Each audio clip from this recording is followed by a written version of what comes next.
Le chauffeur libéra le gorille, et lui demanda de pousser le camion. Mais même en mettant toute sa force, le camion ne bougea pas d'un centimètre. Le chauffeur dit que le gorille faisait le paresseux. Cependant, le gorille remarqua qu'il y avait un problème. Il courut immédiatement jusqu'au siège du conducteur, et découvrit que le chauffeur avait oublié de desserrer le frein à main. Le chauffeur s'excusa, embarrassé. Très vite, grâce aux efforts du gorille, le camion commença enfin à avancer. Mais après peu de temps, le camion accéléra de plus en plus. Le gorille, paniqué, se mit à courir derrière le camion. Cependant, le chauffeur l'avait complètement oublié. À ce moment-là, le gorille aperçut un vélo à proximité. Il sauta dessus, et pédala de toutes ses forces pour rattraper le camion en accélération. Cette scène laissa le conducteur de la voiture de sport voisine bouche bée. Mais comme les freins du vélo étaient défectueux, il finit par percuter le camion qui ralentissait. À peine le gorille eut-il le temps de souffler, qu'un pneu du camion explosa soudainement. Le chauffeur sortit alors une grande quantité d'outils, transpirant à grosses gouttes, mais ses efforts furent totalement vains. Le gorille,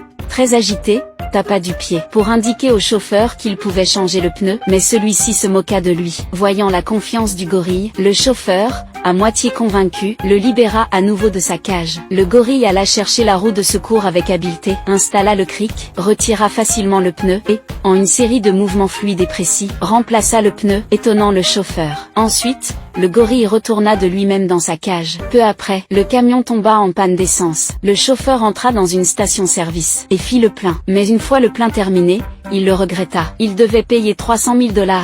Ils durent donc se produire dans la rue pour gagner de l'argent.